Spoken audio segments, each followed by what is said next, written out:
संत शिरोमणि त्रोदा बंधु ध्यान देवे। संत शिरोमणि त्रोदा बंधु मां बहन बाबू भैया सब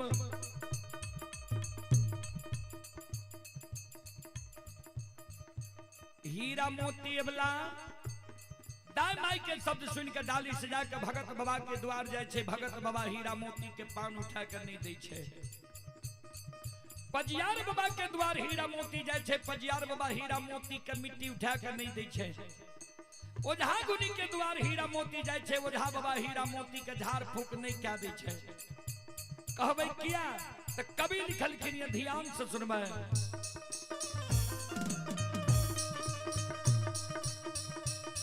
बरसा बिन सागर कौन भरे,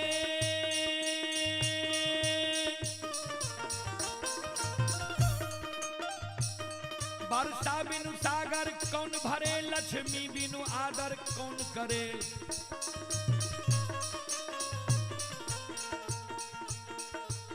माता बिनु धीरज कौन धरे, श्री राम बिना दुख कौन हरे।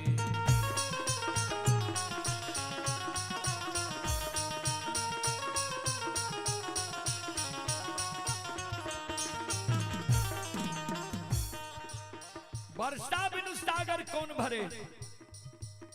जा तक वर्षा ऋतु नहीं आवे छे बाबूजी, ता तक महानदी महासागर नहीं भरे छे।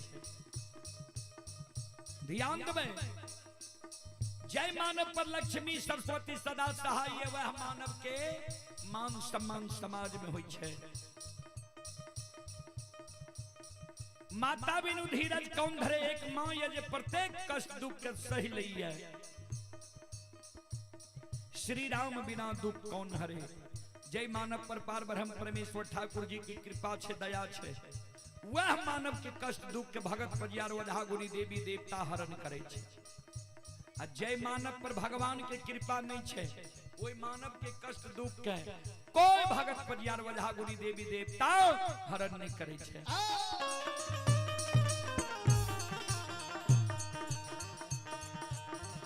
हीरा मोती पर भगवान की कृपा नहीं रहे। हीरा मोती के नहीं भगत बाबा पान दे छे, नहीं पजियार बाबा मिट्टी उठा के दे छे, नहीं ओझा गुनी झाड़ फूक के दे छे। सागल डाली के घोड़े ने हीरा मोती अबला ध्यान से सुनबे। आये डाली आये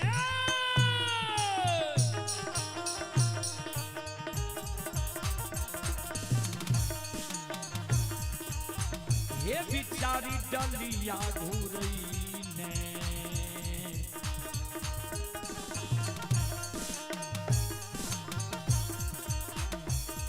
आहे आबै छै बिचारी,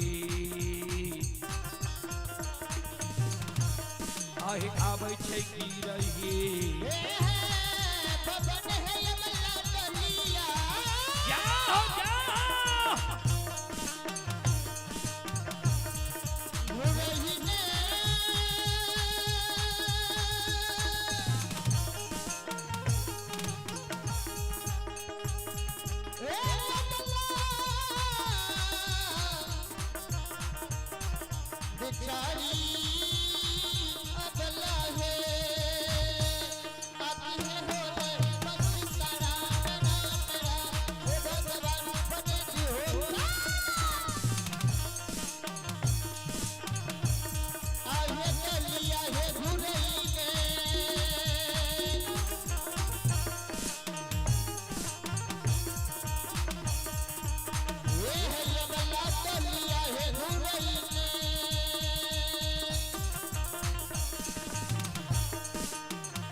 मोती अबला गृही भवन आवे छे। गहवर के ओसार पर बिचारी दुखियारी संत शिरोमणि त्रोदा बंधु डाली के राख दे छे। गहवर के ओसार पर बिचारी दुखियारी डाली राख के अपन दिन रात सोच के गहवर के ओसार पर कौन है। सज्जन बड़े ध्यान दो। हीरा मोती अवला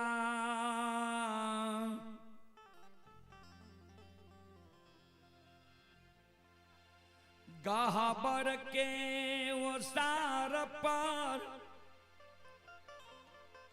जे कने रहे भगवान हो। सबके फिरियाए दे संसार में भगत पजियार वजह गुनी लई छे। हम कहना भागिन छिए जे कोई भगत पजियार वजह गुनी हमार फिरियाए दे नहीं लई।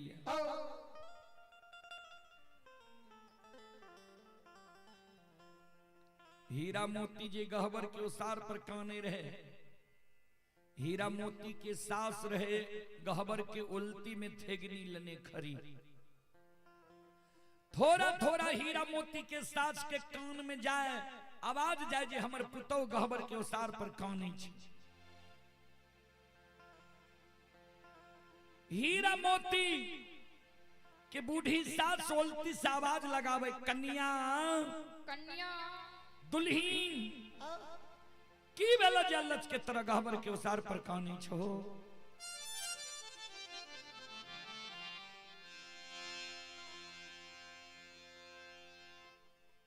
हीरा मोती के सास के आवाज हीरा मोती के ननंद रहे घर में सुन गले। माय के आवाज सुन के गह ओसार पर ले ओसार पर से अपना माय के कहे हे गे माय तू जे बझनिया के कहे छी जे भगत पजियार वजह गुनी फिरी आय लल का किया अलच के तरह कानी छो। ई बझनिया के फिरी आय जब भगत पजियार वजह गुनी लेती हो। ई बझनिया अलच के तरह गहबर के उसार पर कानबे करती हो। एकरा कोई से बेटा बेटी है तो ई बाज छबा अपना बझनिया बांझी बनलो।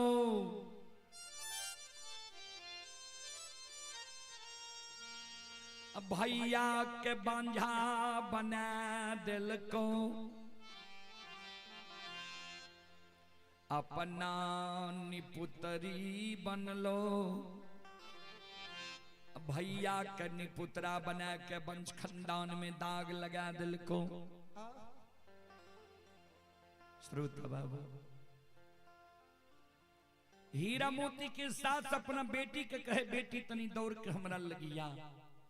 दौड़ के हीरा मोती के ननंद चले ले माय माय लग माय बोल की कहे छी।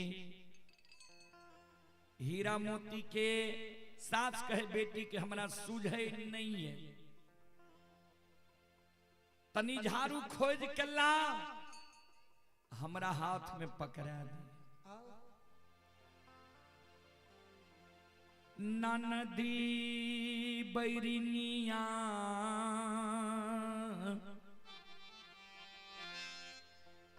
झाड़ू खोज के माय के हाथ में पकड़ाबै छै।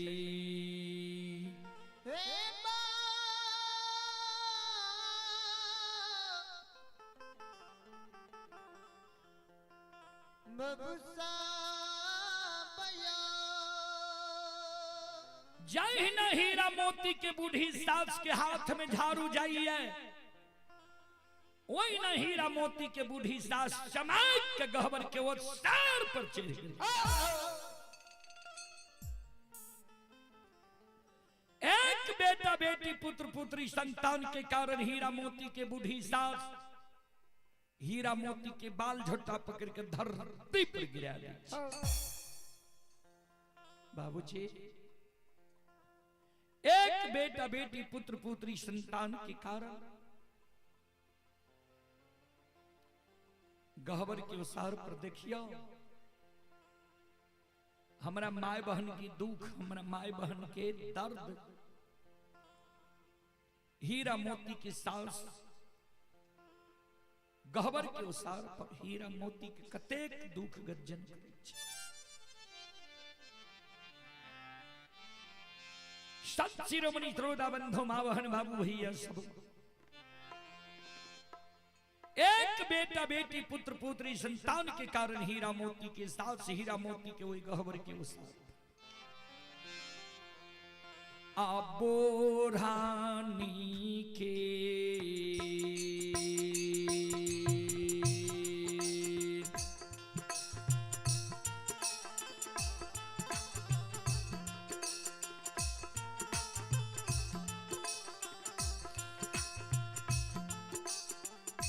यो सुनवैया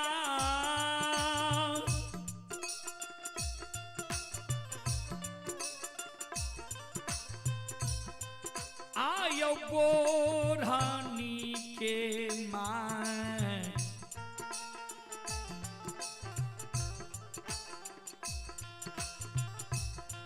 आये मायरा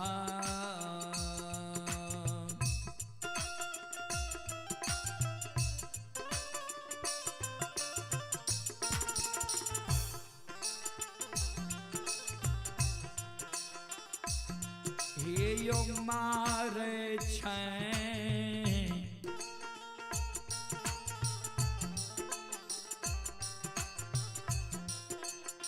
बधिनिया के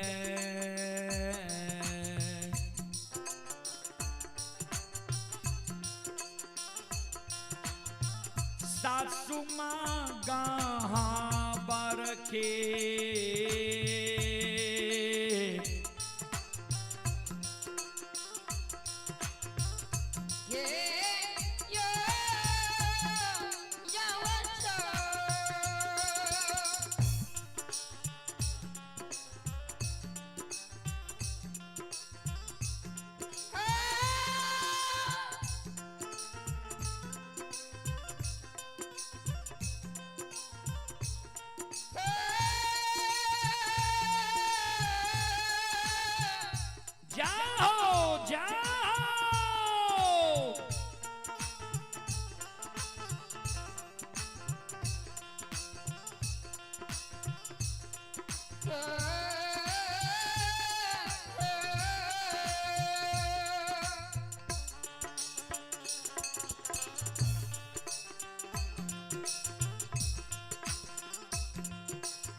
हीरा मोती के बूढ़ी सास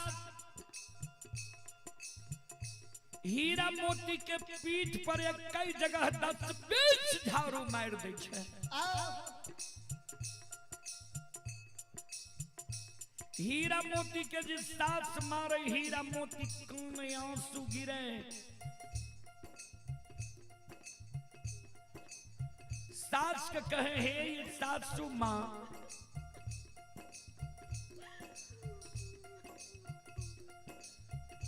कतबो जब सास मारे तैयो माँ कहना नहीं छोड़। ये सासू माँ कौन गलती सासु माँ हमरा से भाग ले जे हमरा यहाँ बोरहनी झाड़ू के मार मारे छिए। बुढ़िया सास कहे हे गए भाई खौकी धोचियल छहिया कुल कलंकनी नीच घर के बेटी बजनिया। तोरा कोई सजा बेटा बेटी पुत्र पुत्री संतान हेबे न करतो तो तू हमरा घर में रह के की करबे। भाग हमरा घर से।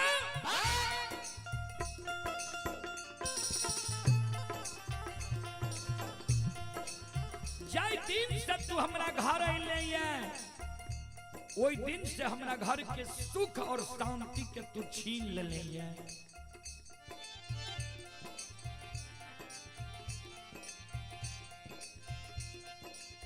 चले पुरस्कार की ओर। आप हैं संजीत कुमार यादव जी।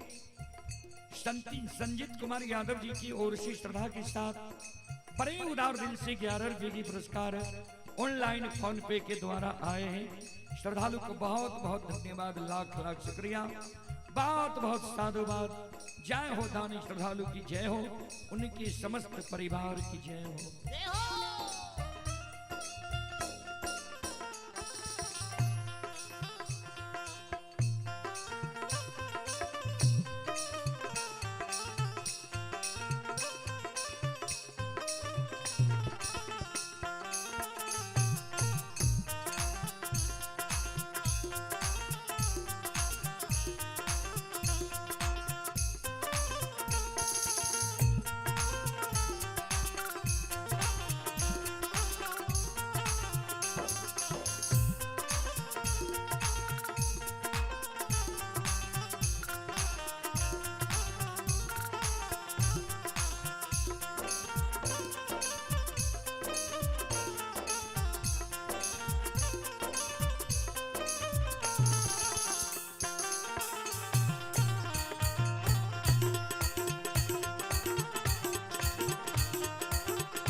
हीरा मोती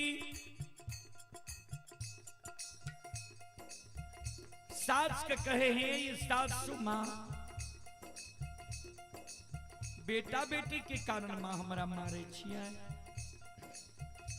जब बेटा बेटी के कारण सासु माँ हमारा मारे छिया, बेटा बेटी हाथ के बात चीज हम हाथ से बना लेवे, या बेटा बेटी शहर बाजार में मां मिले छे जे शहर बाजार से खरीद के हम लाए बा। जय दीन भगवान के कृपा है तई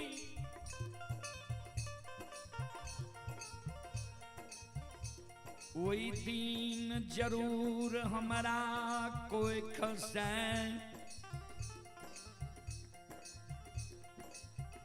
बेटा बेटी पुत्र पुत्री संतान है तई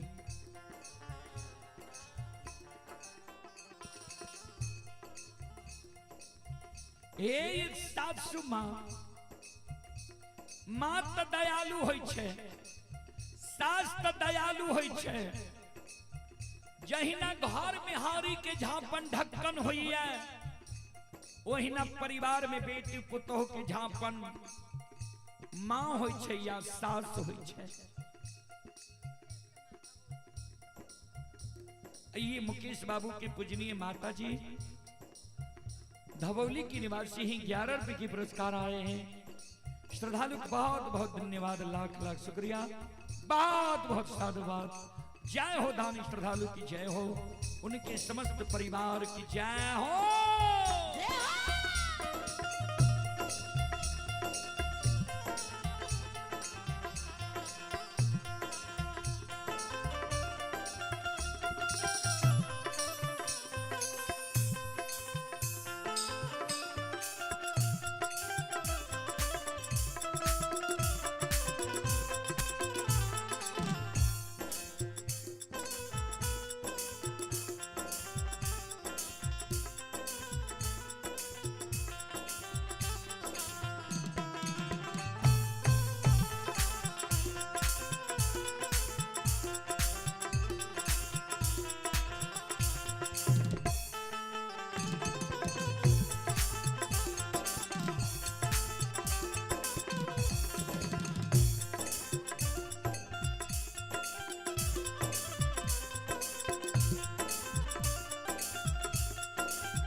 हीरा मोती सास के कहे माँ ये माँ तो दयालु होय छे, सास तो दयालु होय छे। जेना घर में हारी के झापन ढक्कन होइए ओहिना परिवार में बेटी पुतोह के झापन माँ होइए या सास होइए। हमरा कोई सजा बेटा बेटी पुत्र पुत्री नहीं होय छे, यहाँ झापन देती है, पर्दा डालती है। यहाँ जब बोरहनी से हमरा मारे छिए तो गोतनी ननद हमरा की कहता है, एहन धर्म शास्त्र में यहाँ के नहीं चाहिए।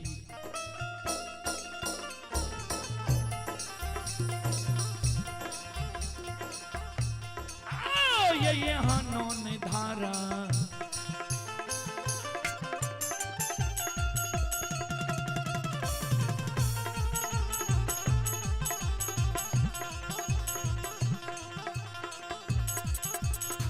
ये सासू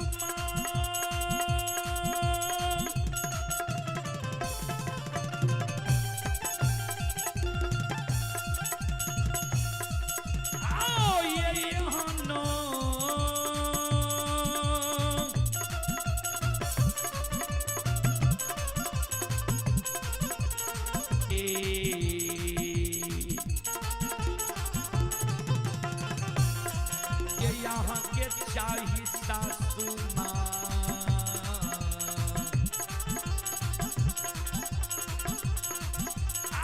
किया मारे छियै बोरहनी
सासुमा यहाँ के नहीं चाहिए,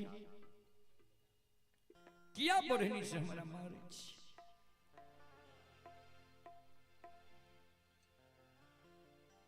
बूढ़ी सास जो अबला के शब्द सुन ले, हीरा मोती अबला की पीठ पर और 2-4-10 झाड़ू मार दे। अबला का कहे हे गए भाई खौ की धौची अलछहिया नीच घर के बेटी बझनिया तोरा कोई सजा बेटा बेटी पुत्र पुत्री संतान है बेली करतो तो तोरा मारबो नहीं ते गोर लागो भाग हमरा घर से। श्रोता बंधु सास ये 2-4-10 झाड़ू और माने छे न वाला के चारों बगल देखे लागले कोई ये हमरा बचावे वाला। दो सर्वसार पर हीरा मोती के गोतनी बेटा बेटी के गोद में लाके खिलावे रहे। अबला के नजर पड़ गई गोतनी पर, मन में सोचे जाय छी गोतनी के आशा लग जाए, सासू मां के मायर से हम बच जाए। भागल भागल जे अबला जा रहे गोतनी की ओर, गोतनी के नजर जे अबला पर पड़ले, अबला के बड़की गोतनी अलगे से आवाज लगावे, देख भाई खौकी भाग के हमरा लग नहीं आ, हमरा गोद में हमर बेटा बेटी या तू बांझ छे, हमरा शरीर में सच में हमर बाल बच्चा बांझ भ जात, काई छियो हमरा से हाथ करो।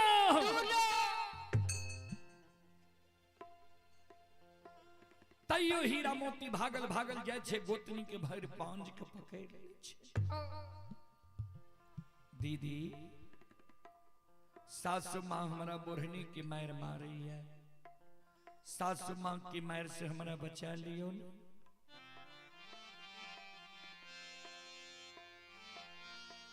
हीरा मोती के बरकी गोतनी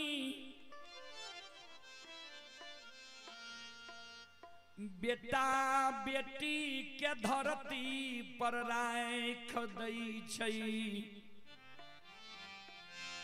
एक बेटा बेटी पुत्र पुत्री संतान के कारण ध्यान देवे श्रोता बंधु से बाबू सब योद्धाई ले लाए।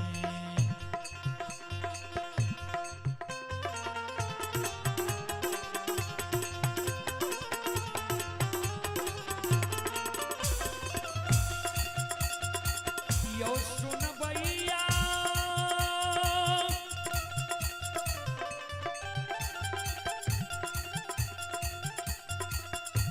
आओ ये धाई ले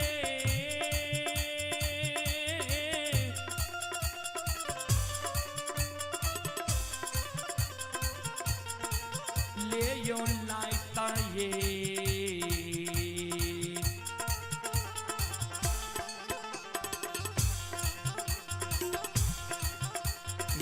ये वाला के मारे गोतीनिया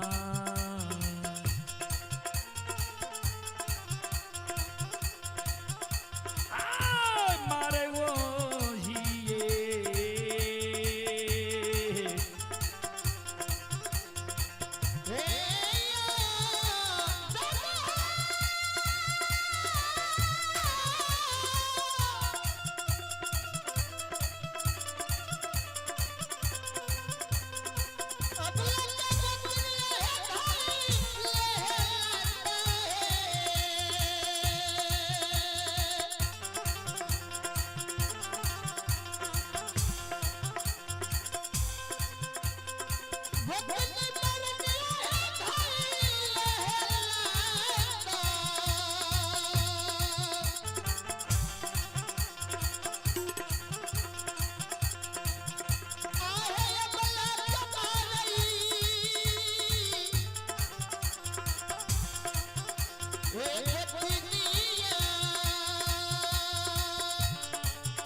चले आप हैं के इंटरप्राइजेज बसनिया लोकहा मधुबनी। के इंटरप्राइजेज बसनिया लोकहा मधुबनी प्रोपराइटर पवन कुमार शाह जी की ओर से श्रद्धा के साथ बड़े उदार दिल से 21 रुपए की पुरस्कार आए हैं। श्रद्धालु को बहुत बहुत धन्यवाद, लाख लाख शुक्रिया, बहुत बहुत साधुवाद। और आप ही राम कुमार जी की ओर से श्रद्धा के साथ बड़े उदार दिल से 51 रुपए की पुरस्कार ऑनलाइन फोन पे के द्वारा आए हैं। श्रद्धालु को बहुत बहुत धन्यवाद, लाख लाख शुक्रिया, बहुत बहुत साधुवाद। जय हो दानी श्रद्धालु की जय हो, उनके समस्त परिवार की जय हो।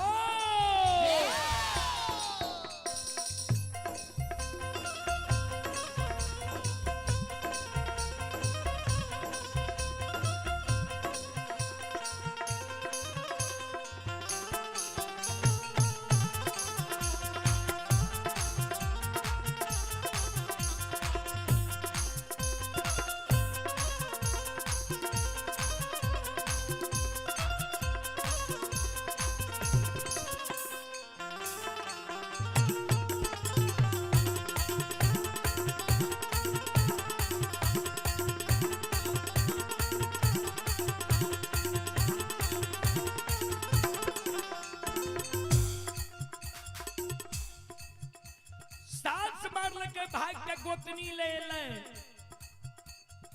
गोतनी धैले लाइत मारे छे, कहे हे गए भाई कौकी धोछियल छहिया कहलियो न हमरा लग नहीं या। तब जे हमरा लग तू एली मारे खाइले जो भाग हमरा लगता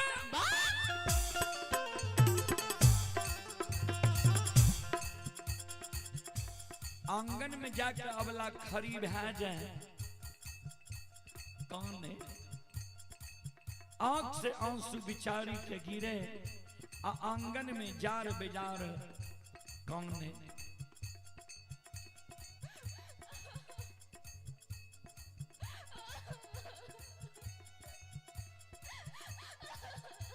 घर से निकल के ननंद अले बिना टोकल बिना बजाल बिना कुछो कहल हीरा मोती पर ठुनका चला दै छै।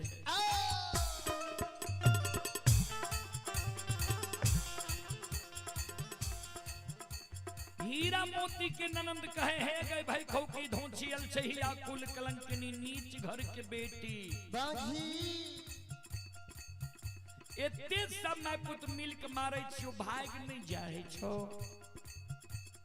जो ने दोसर घर जाके शादी विवाह कर ली भाग जो बाबूजी आयो ठुनका के मार बाबू सा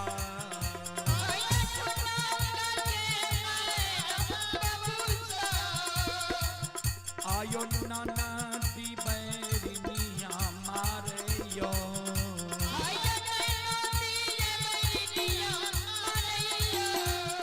आयो नाई ना से लोर गिरे छे यो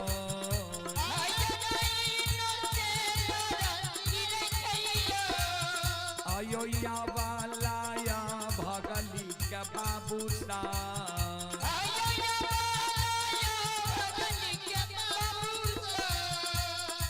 ध्यान देवे श्रोता बंधु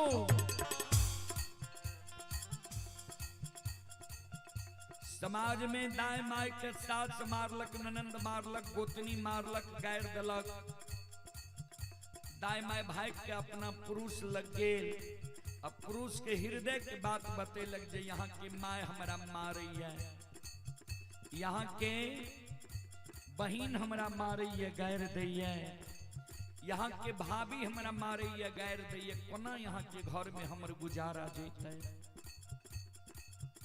दाई माई के पुरुष अपना माई के अपना बहिन के अपना भाभी के समझा लेलक सब मिलके जे मारे छी गैर दै छी ए घर के लोग नहीं छी वो दाई माई के सहारा बन जाए छे पुरुष। लेकिन हीरा मोती के जे सास मारे ननंद मारे गोतनी मारे गैर दे हीरा मोती भाग के अपना पुरुष लग जाए पुरुष के हृदय के बात बतावे पतिदेव यहाँ के माय हमारा मारे है यहाँ के बहिन हमारा मारे है गैर दी है यहाँ के भाभी हमारा मारे है गैर दी है कोना यहाँ के घर में हमारे गुजारा जेते। हीरा मोती के पुरुष भी हीरा मोती के सहारा नहीं बने। हीरा मोती के पुरुष हीरा मोती के बाल झोटा पकड़ के घींच के घर से निकले जी भाग भाग के बझनिया हमरा घर से अपना बांझी बनले हमरा बांझा बना दिले अपना निपुत्री बनले हमरा निपुत्रा बना के वंश खानदान में दाग लगा दिले।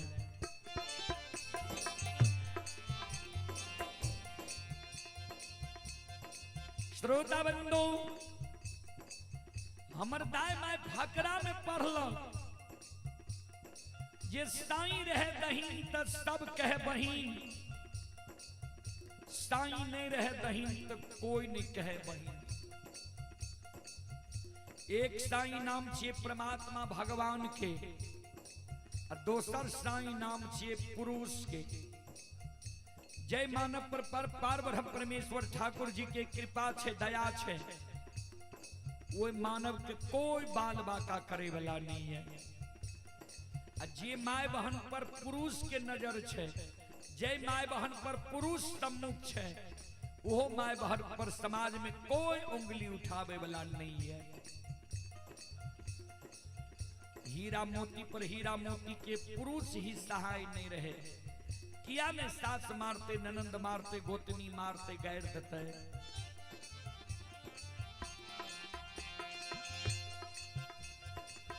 हीरा मोती के ननंद हीरा मोती के बाल झोटा पकड़ के घर से घींच के निकाल दे। भाग भाग के बझनिया हमरा घर से अपना बांझी बनने हमरा बांझा बना दिले, अपना निपुत्री बनने हमरा निपुत्रा बना के वंश खानदान में दाग लगा दिले। अब तोहर मुंह हमरा नहीं देखल जाइए।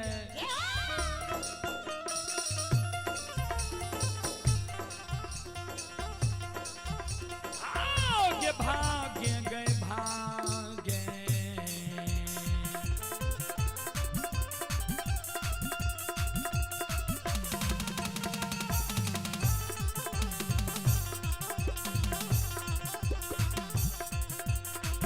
ये बझनिया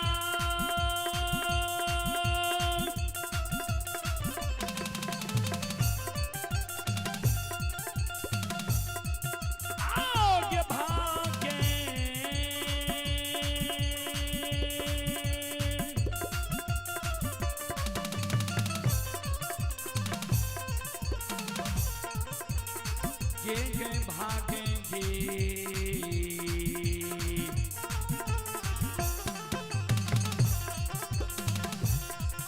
ये गैया वाला गैया भागले,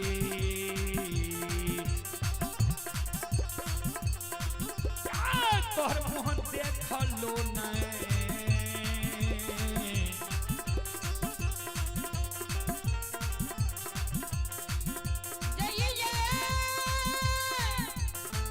हेलो बाजा ऑपरेटर बाजी।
भाग भाग गे बझनिया हमरा घर से,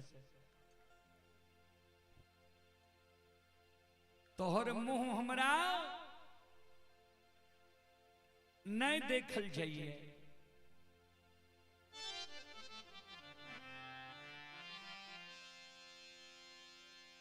हीरा मोती के प्रतिदिन के काम रहे गंगा स्नान जैने। गंगा में स्नान क्या के आवे घेलिया गिरुलिया में जल भर ले। जल भर के ठाकुर जी धर्मराज बाबा के गहवर चौपाई के नीपे धूप दीप अगरबत्ती जला दे, फूल चढ़ाए। भोजन जब बनावे कतबो सास मारे तैयो सास के बात के आईन नहीं राखे। पहलुक भोजन सास के करे, सास के बिछावन लगा दे, सास आराम करे ले जाए। हीरा मोती वाला सास के सेवा क्या दे, तब अपना बिछावन पर आराम करे ले जाए।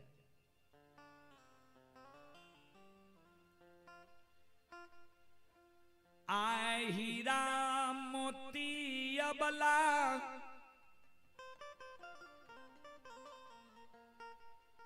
घेलिया गेरुलिया लेके गंगा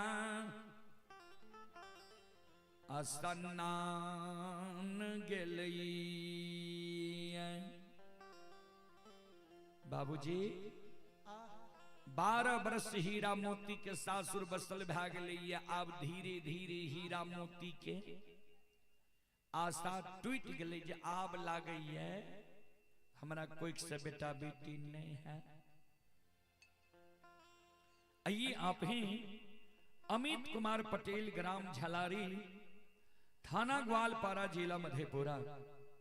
अमित कुमार पटेल की ओर से श्रद्धा के साथ बड़ी उदार दिल से शानदार 51 रुपए की पुरस्कार आए हैं। श्रद्धालु को बहुत बहुत धन्यवाद, लाख लाख शुक्रिया, बहुत बहुत साधुवाद। जय हो दानी श्रद्धालु की जय हो, जय हो दानी श्रद्धालु के समस्त परिवार की जय हो। अइला से बकिया बाबा तोहरे दोहरिया हो बाबा हो।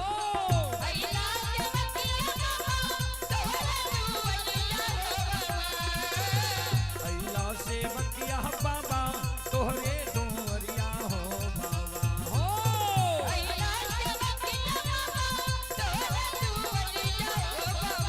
बाबा हो सेवक के मन के मनोरथ पूरी हो बाबा।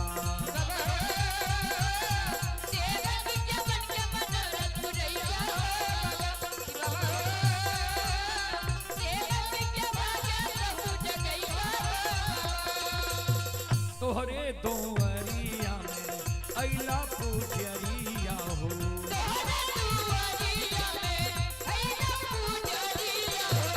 एक बेरा फेरी दी हो सेवक पर नाजरिया हो।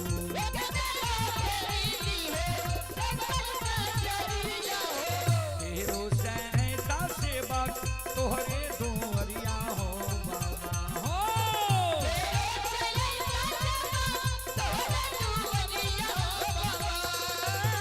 तेरो सहता सेवक तोहरे दोहरिया हो बाबा हो।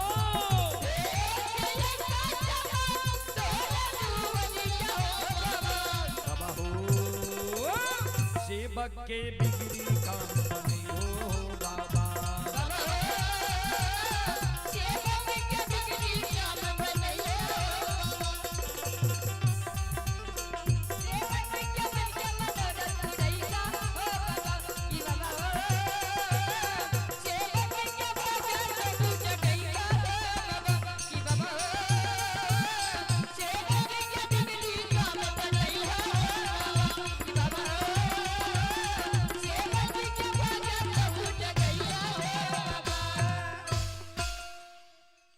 श्रोता बाबू,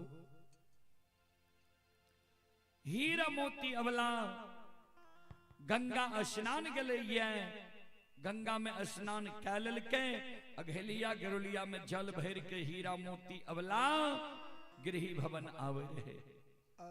ध्यान दो, गृही भवन जी आवे रहे हीरा मोती अबला।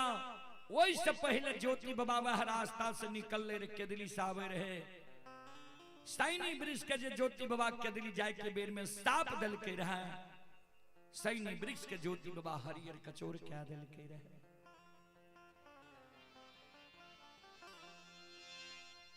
जहिना यवला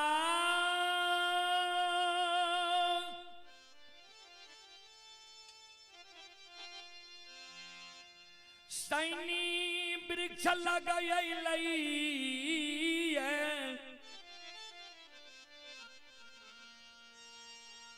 सैनी वृक्ष के हरिहर कचोर देखई।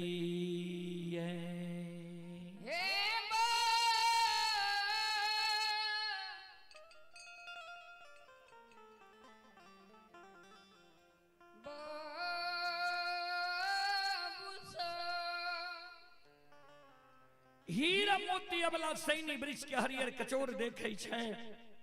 आश्चर्य में पड़ गए। भगवान यह रास्ता से 12 बरस से हम गंगा स्नान के लिए गंगा स्नान से जल भर के लौट लिए। प्रतिदिन जाए के बेर में भी सैनी वृक्ष के सूखल देख लिए, जल भर के लौट लिए तब भी सैनी वृक्ष के सूखल देख लिए। आए गंगा स्नान जाए रही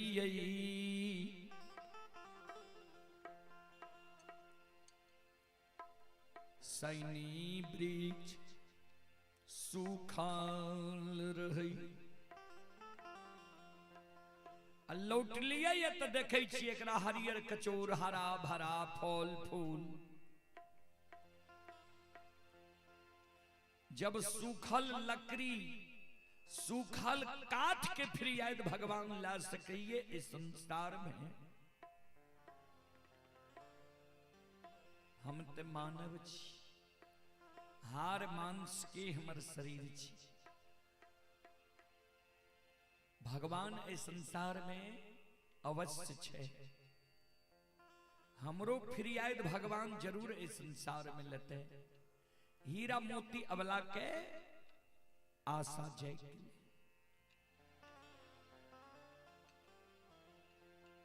हीरा मोती अबला घलिया गेरुलिया के सैनी वृक्ष लग राय खदई छै।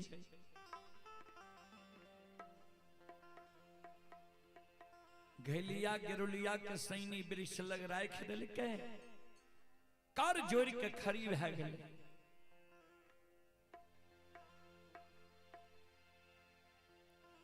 सैनी वृक्ष के कहे गे सैनी वृक्ष जे सैनी बहिनी सुन,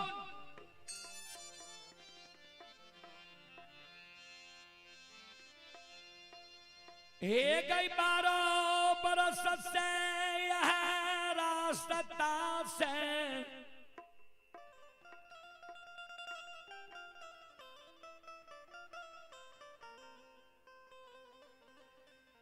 गंगा स्नान गेलियो सब दिन सुखल तोरा देखलियो।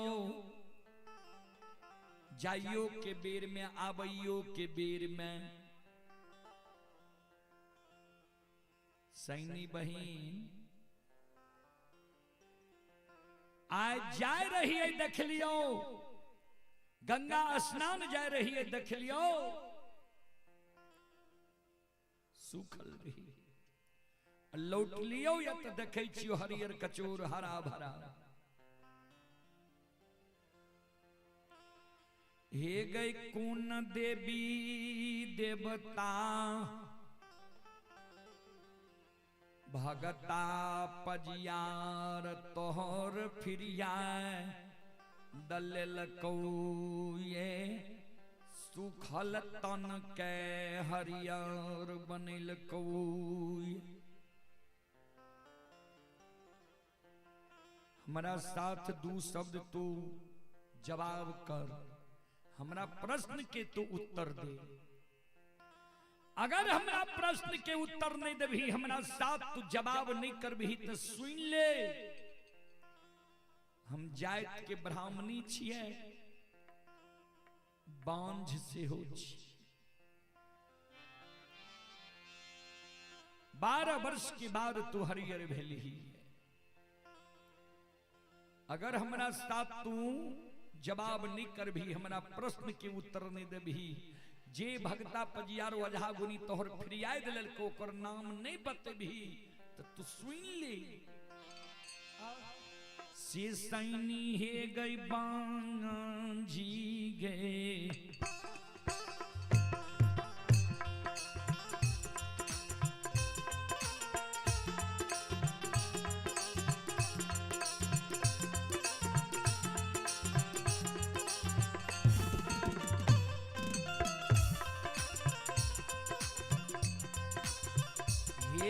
बहिनिया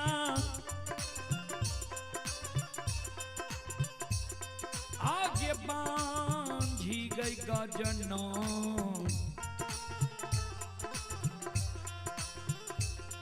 गजना टागे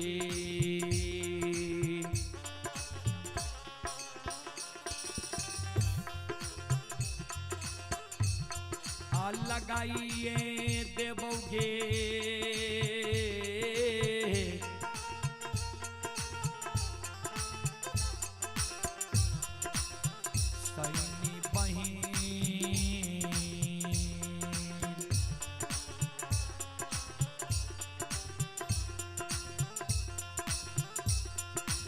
लगा देबोया गे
आइए पुरस्कार की ओर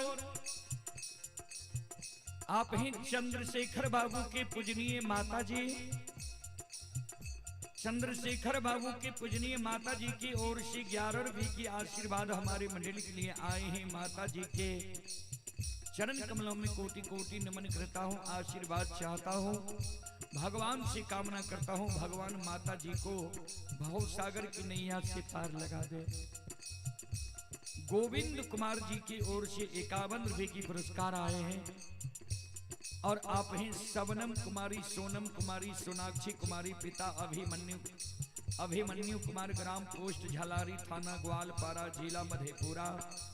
श्रद्धालु की ओर से 51 रुपये की पुरस्कार आए हैं। आप हैं यमुना कुमारी, यमुना कुमारी की ओर से 11 रुपये की पुरस्कार आए हैं। श्रद्धालु को बहुत बहुत धन्यवाद, लाख लाख शुक्रिया, बहुत बहुत साधुवाद। जय हो दानी श्रद्धालु की जय हो, उनके समस्त परिवार की जय हो।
ध्यान देवे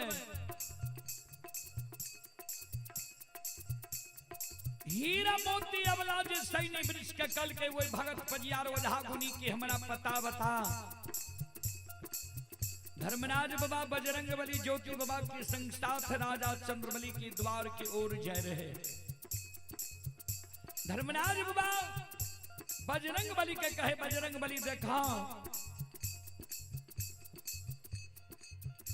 देखा हीरा मोती अबला सैनी वृक्ष से प्रश्न क्या लिखी है। अगर हीरा मोती अबला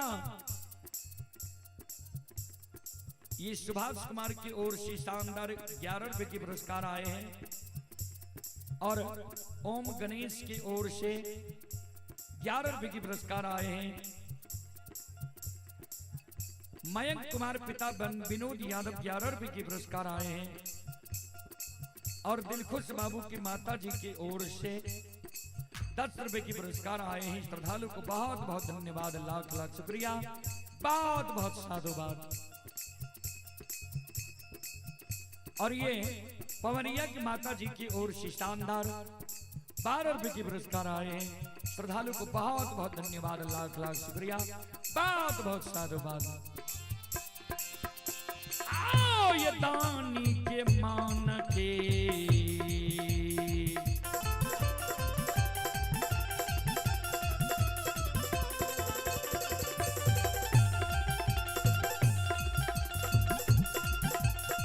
यो सुन भैया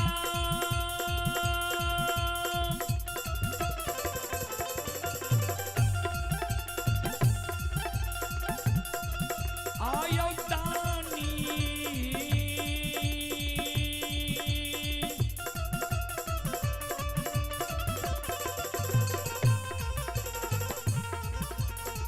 नीचे मान के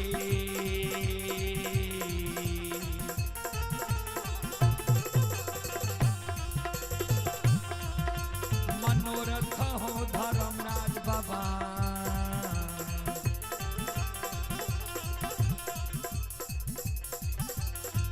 आओ पूरी हो दुनिया ये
सुनो सुनो सुनो भैया सुनो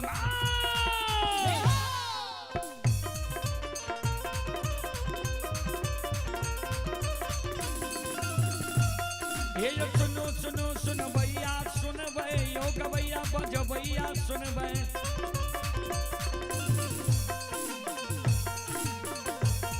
आये माँ बहना ये ध्यान से सुन भैया।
और संत शिरोमणि श्रोता बंधु मावहन बाबू भैया सब बबलू बाबू के पूजनीय माता जी की ओर से शानदार 10 रुपए की पुरस्कार आए हैं। और अग्निदेव बाबू अग्निदेव यादव मुरली की ओर से शानदार 31 रुपए की पुरस्कार आए हैं। श्रद्धालु को बहुत बहुत धन्यवाद, लाख लाख शुक्रिया, बहुत बहुत साधुवाद। जय हो दानी श्रद्धालु की जय हो, जय हो दानी श्रद्धालु के समस्त परिवार की जय हो।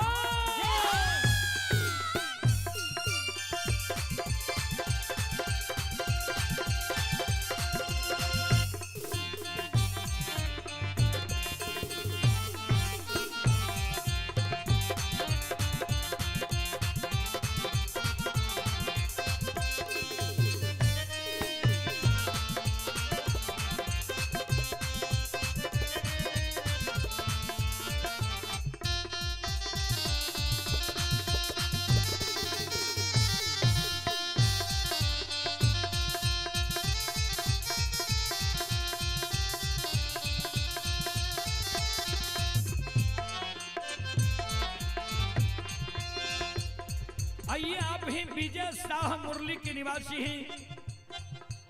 विजय शाह जी की ओर से श्रद्धा के साथ बड़ी उधार दिल से 11 रुपए की पुरस्कार आए हैं। श्रद्धालु को बहुत बहुत धन्यवाद, लाख लाख शुक्रिया, बहुत बहुत साधुवाद। जय हो दानी श्रद्धालु की जय हो, जय हो दानी श्रद्धालु के समस्त परिवार की जय हो।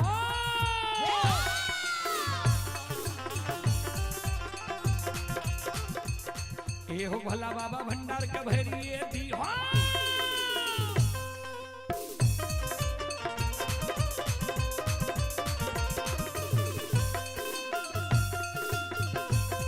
ये हो भला बाबा भंडार का भैरी ये भी हो, ज्ञान के दीप सरस्वती जलई हो। ये तन से नहीं भूलता, मन से नहीं छोड़ता,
आइए पुरस्कार की ओर आप ही नीरज कुमार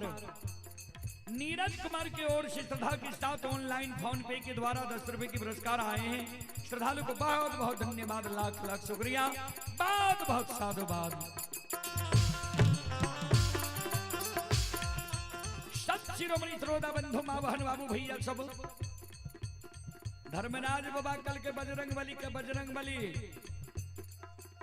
सैनी वृक्ष जाति के लकड़ी काट छी, एकरा आवाज छे जे हीरा मोती अवला के प्रश्न के उत्तर देता है।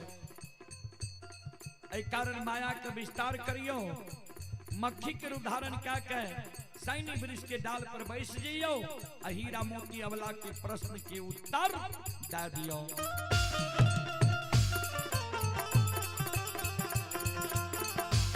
हे यो माया बाबा विस्तार करल का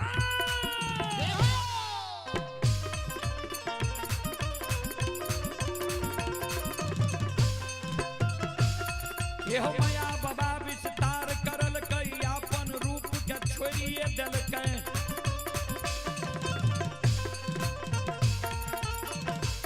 हे हो मक्खी के रूप धारण करल कई।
आइए आप ही आलोक शर्मा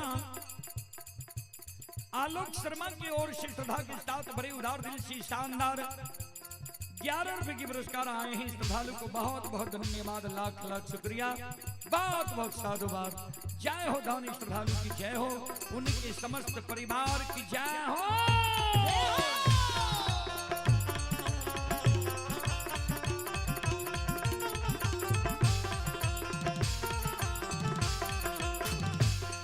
बजरंग बली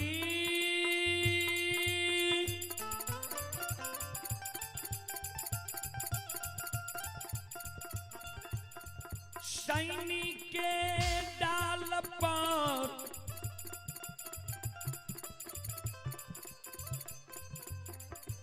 बैठ सके सैनी वृक्ष के अंग लाग के हीरा मोती अबला के कहे बिचारी है। हमारा गुरु बाबा के घर पोपी नगरी आज से 12 वर्ष पहले के बात। हमारे गुरु बाबा भगवान ठाकुर जी धर्मराज के चूक में चूक गए। कंचन शरीर भगवान हेर लेल के कोढ़िया निर्माण क्या दिल के 12 वर्ष के दिली जंगल लिखल के गुरु बाबा हमर के दिली जंगल के दुख भो गए के दिली जंगल जाए रहे। आई जंगल में हमारा पर नजर पड़ले गुरु बाबा का आशा जाग गए जे सैनिक की छाह में किछ देर विश्राम कै ले। जहिना हमारा छाह में आवे ले चाहले धर्मराज बाबा बिना जूरी छाहर के लिखने रहे गुरु बाबा। गुरु बाबा के व्यवहार देख के धर्मराज बाबा हमारा पतझार बना दिल के। हमरा लगे ले गुरु बाबा निराश भ गए, हमरा साप दा दिल के जोगे सैनी हमरा देख के जब तो सुख गए जो 12 वर्ष तक तो सुख ले रहे जे में कोई भक्ता परियार वजहा गुनी देवी देवता तोहर फिरियाद नहीं लेतो।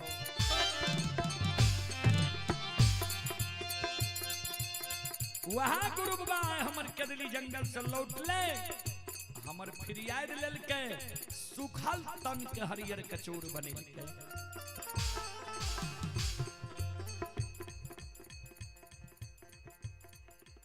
हीरा मोती अवला कहे गुरु बाबा गेलो कने कौन रास्ता से गुरु बाबा गेलो, एहने गुरु बाबा के हमरो जरूरी है। कल के गुरु बाबा राजा चंद्रबली के नाम धैने जाए रहे, राजा चंद्रबली के द्वार की ओर। हीरा मोती अवला घेलिया सिर पर लाल के गिरोलिया बगल में दबा ले। अब गुरु गुरु के सुर मचेने जा रहे हैं।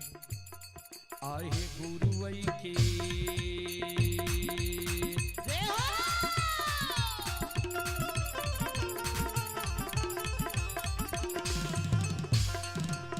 ये बिचारी गुरु वही के सोरा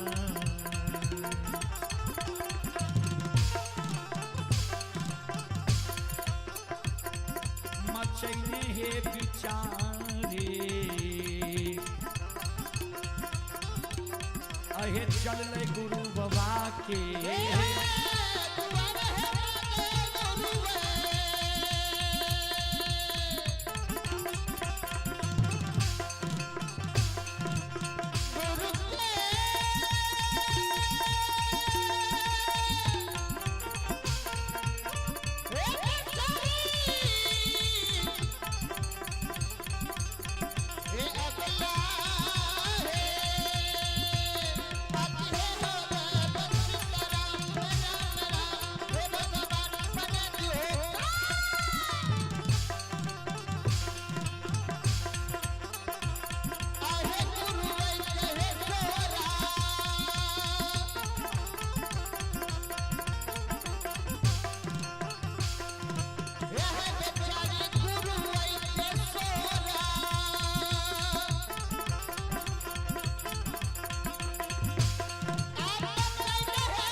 शोर मचैने हीरा मोती अवला जा रहे है। बजरंग बली फिर धर्मराज बाबा लग गए। धर्मराज बाबा कल के बजरंग बली सब बात ठीके कह लिए अवला के एगो बात क्या कह दिलिए जे गुरु बाबा राजा चंद्रबली के द्वार के ओर गए है। हीरा मोती अवला दौड़ल आब रहे है गुरु गुरु कहने अगर हीरा मोती अबला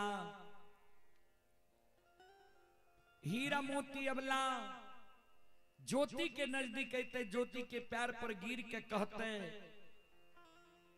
जे हमरा कोई के फिरिया दिलियो तो ज्योति केदली में कहा लल के जे केदली से पोपीपुर तक जे कहबा करे पड़ता।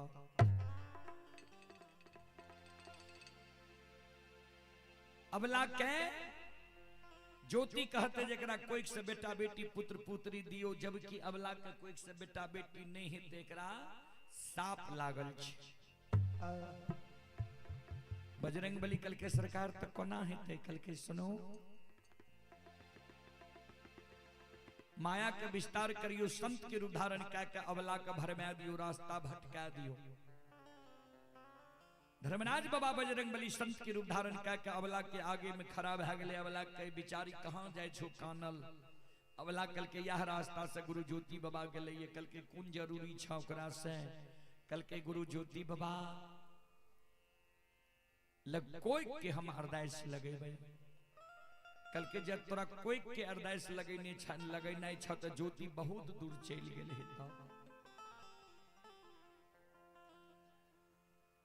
हे है जो तोरा कोई खके हृदय से लगई नहीं छा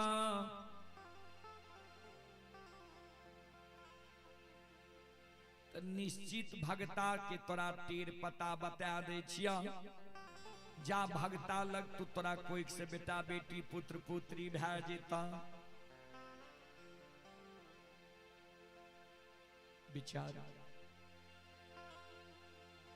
मोकमापुर नगरी में नए धर्म के बान अंधु भगता के लागले। अंधु भगता अंधा के पान दे छे आंख से सूझे लागे छे बहिरा के पान दे छे कान सुने लागे छे कोढ़िया के पान दे छे काया सुंदर भै जाय छे बांझी के पान दे छे कोई से बेटा बेटी होय छे मरछनी के पान दे छे आंचर खोई जाय छे।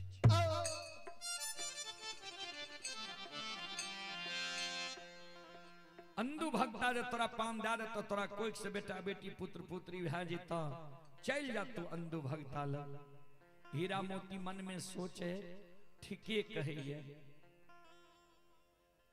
अगर हमरा जाय में देर भै जात तो सास भी हमरा डांट फटकार करत किया तो सास के देर जो हमरा भै जेते तो सास कहते इतने देर से तू कहां रही। एहि कारण जब निश्चित भक्ता के हमरा टेर पता लगिए गेलिए हम चल जाब अंदू बाबा के गहबर डाली सजा के। हीरा मोती अवला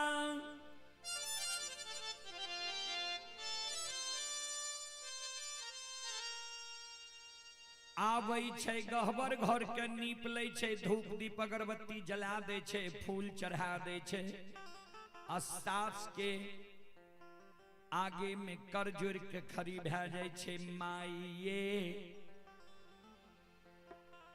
हमर मन होइए जे अंदू बाबा के गहबर डाली सजा के जाए।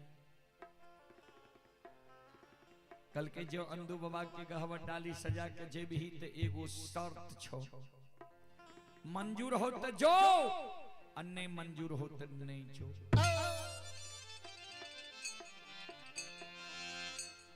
कल के माय कौन शर्त छे बाजू ने कल के सुन।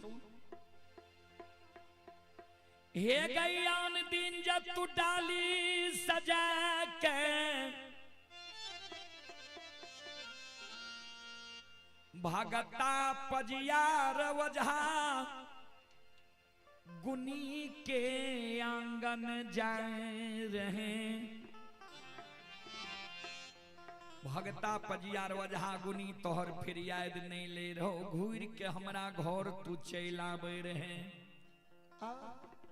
आय जब डाली सजा के जे भी अंदू के कहबा अंदू भक्ता जब फिर याद ले तो तब हमरा घर घूर कई है, नहीं तो नहीं यही है। हीरा मोती कल के माय तब कत जेब। हीरा मोती के बुद्धि सास कहल के सोन। हे गए अंदुए के गहबर के आंगन में चिता जला के मर जइहे, लेकिन बांझी मुंह देखबैल हमरा तू नहीं यही है। आइए आप हैं राजेश कुमार यादव जी की ओर से 11 रुपए की पुरस्कार आए हैं। श्रद्धालु को बहुत बहुत धन्यवाद, लाख लाख शुक्रिया, बहुत बहुत साधुवाद। जय हो दानी श्रद्धालु की जय हो, जय हो दानी श्रद्धालु के समस्त परिवार की जय हो।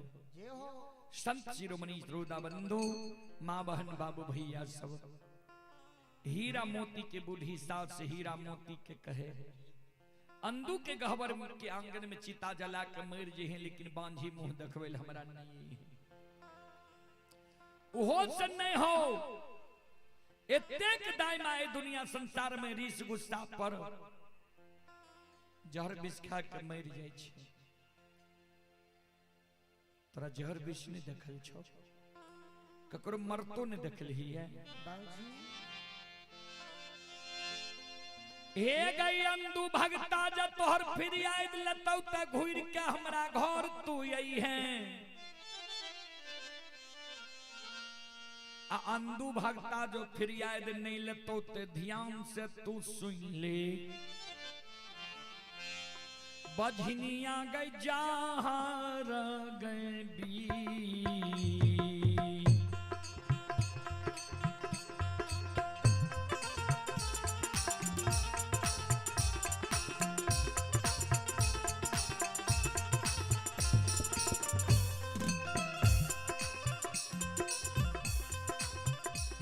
गई बझनिया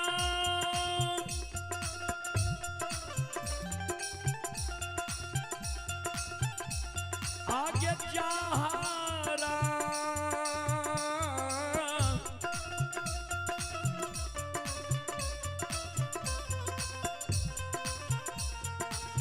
रागय बीसा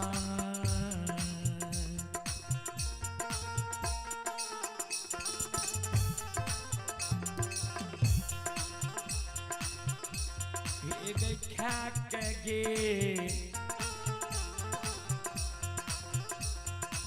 बझनिया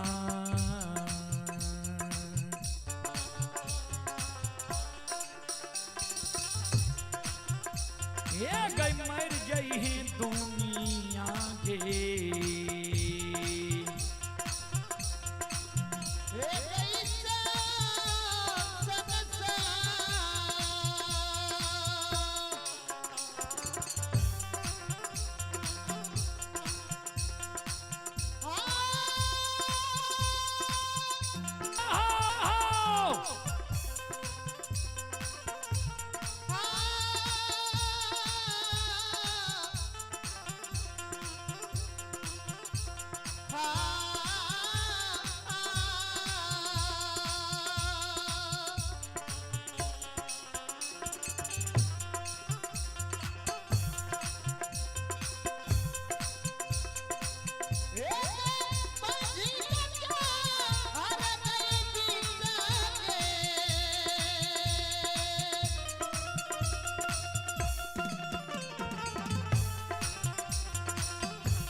चले पुरस्कार की ओर। आप हैं अर्णव शर्मा, माता रूपम देवी, पिता आलोक शर्मा, ग्राम किरतपुर, पंचायत केवटना, थाना फूलपरास, मधुबनी। ये श्रद्धालु अभी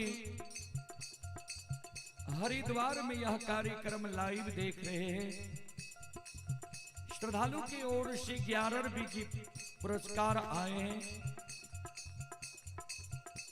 श्रद्धालु को बहुत बहुत धन्यवाद, लाख लाख शुक्रिया, बहुत बहुत साधुवाद। जय हो दानी श्रद्धालु की, जय हो, जय हो दानी श्रद्धालु के समस्त परिवार की जय हो।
श्रोता बंधु, माँ बहन, बाबू भैया सब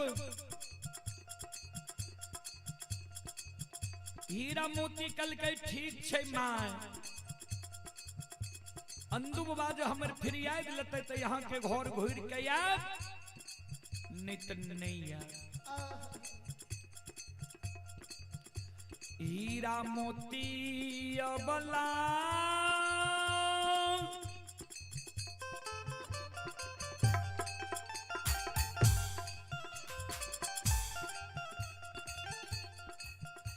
डाली सजल लकइए,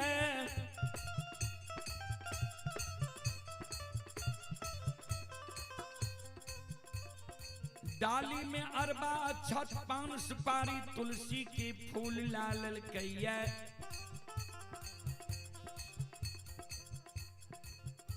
गहवर में प्रणाम क्या लेके हो ठाकुर जी हो धर्मराज बाबा। आज तोरे सुमेर के हम अंधु बाबा के गहवर जा रहे है। दुखिया के दुख के भगवान तुहर ली हो। गहवर से बाहर हो सास रहे आंगन में, सास के चरण में प्रणाम मन में सोचे। सास के चरण में जब प्रणाम क्या लेवे, सास जो आशीर्वाद देते ने अंधु बाबा हमर फिर ला लेते।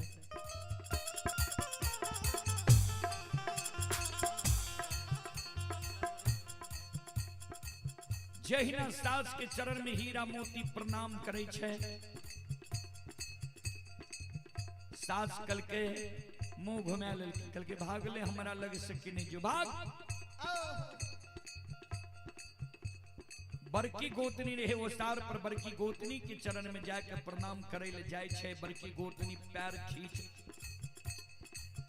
कल के दूर रो भगिन बजनिया हमारा सहेज करा। तैयो हीरा मोती अबला डाली सजा के अंधु बाबा के गहवर चल गल।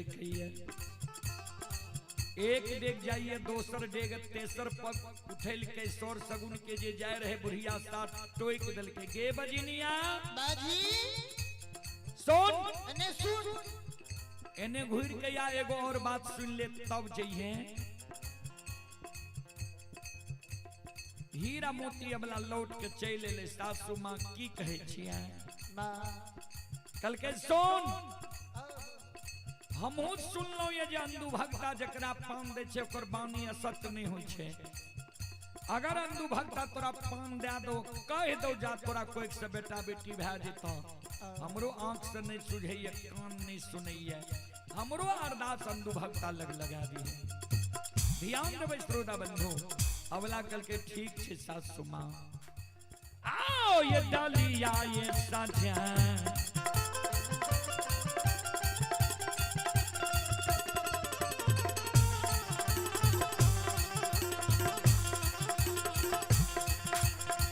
ये बिचारी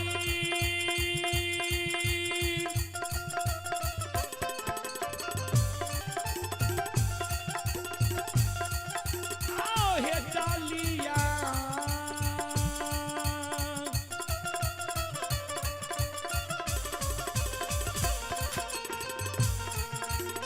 या हे सजनी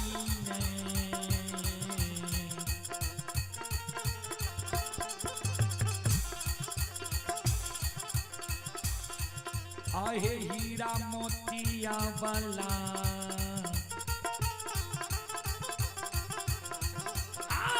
चल अंधु बाबा के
डाली सजा के हीरा मोती अबला अंधु बाबा के गहवर चल ललकैये आ गहवर के बाट धा ललकैये। चलो अब आग्रह करवे मंडली से अपने सबैयो कारण से हमारा सबके भोजन भी करना छे आ 12 बजे के बाद हम सब भोजन नहीं करे छी। ए कारण अपने मंडली के साथ आइयो धर्म कुंज में प्रवेश करियो।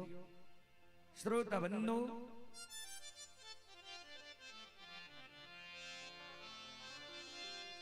हीरा मोती अबला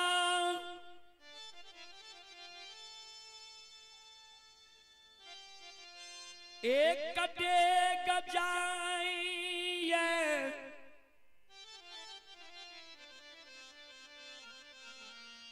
दोसर डेग जाई छई, तेसर पग जायवला उठल कहिए।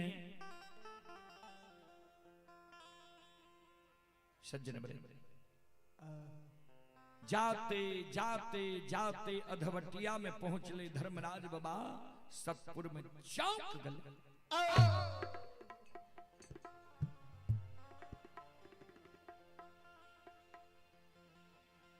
बजरंग बली कल के सरकार चौंक लिए क्या?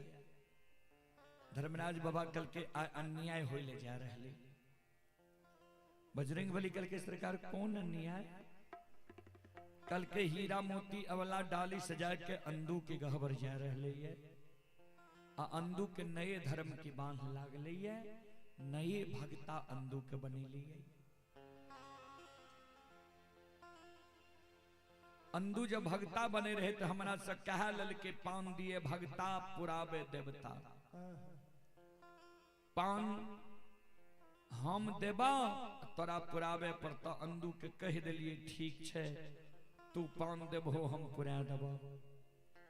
ओई दिन से अंधु भगता जे अर्दसिया के पान दै छे हम पुरा दै छी। आया बला डाली सजैने,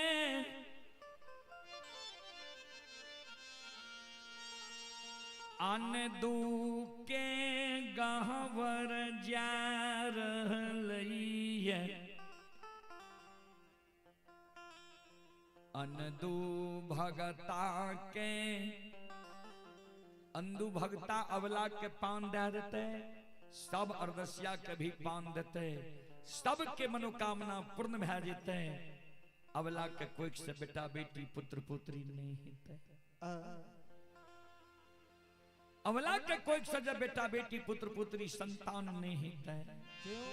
तधारा मई के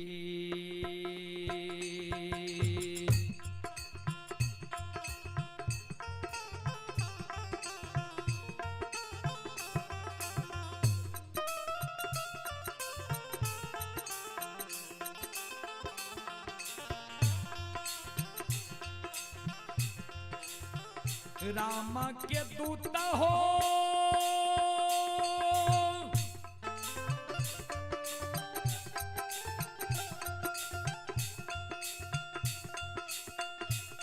आहो धारा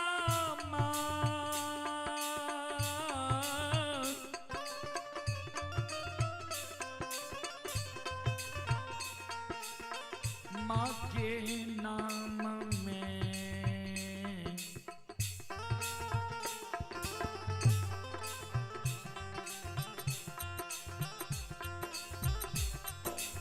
कलंका लागतई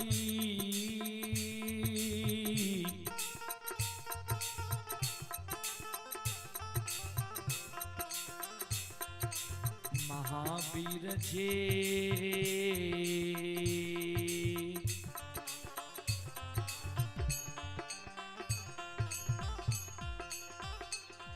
ये हो लाग जैते काल युगा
धर्मराज बाबा कहल के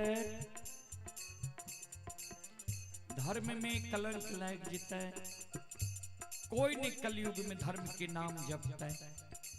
ए कारण माया के विस्तार करियो, आंधी तूफान वर्षा तरका के निर्माण कह दियो। आंधी तूफान वर्षा तरका में अवला लौट के बांकीपुर ससुराल चलते, अंधु के गहवर नहीं जीते, अन्य धर्म में कलंक लागते।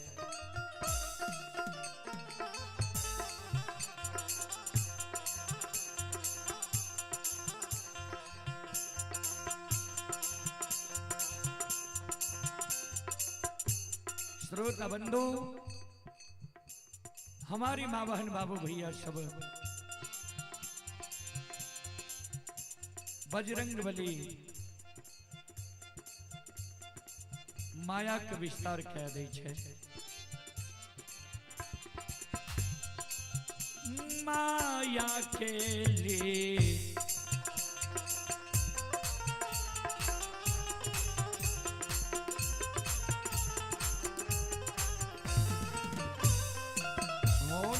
मोहिया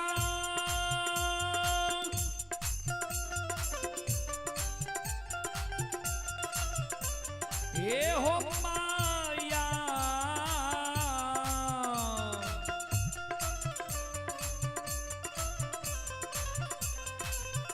या के लीला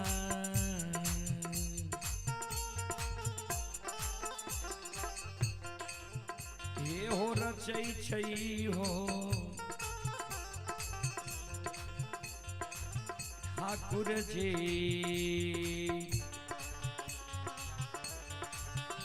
ये हो बाबा दुलरुआ हो, कली हो कलिका घोरन मुल गई ने बाबू अपने अयो आवो। घोरन मुल गई ने बाबू अपनी मंडली के साथ आइयो या भेजियो, धर्म कुंज में प्रवेश करियो। घोरन मिल गए ने बाबू।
भगति भजन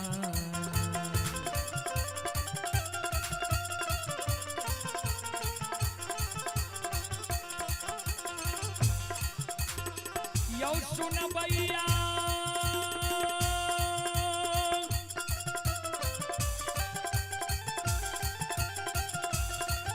हे यो भगति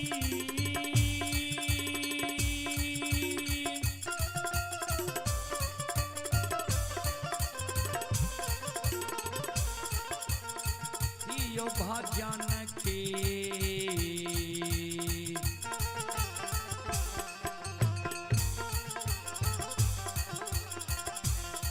हे यो रसिल बाछिए ठाकुर जी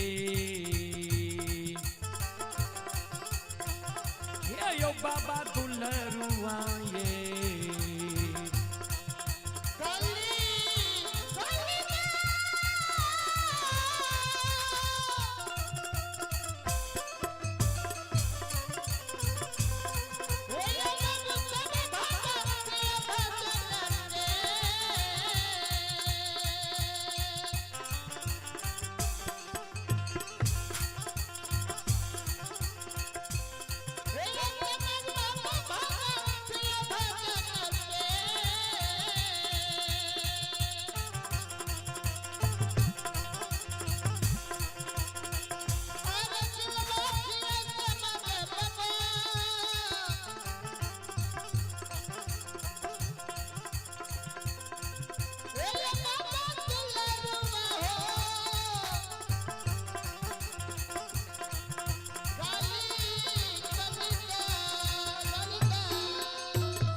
बोलो सच्चे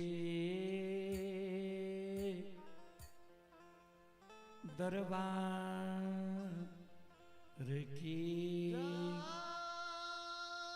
भक्त और भगवान की श्रोता गण भगवान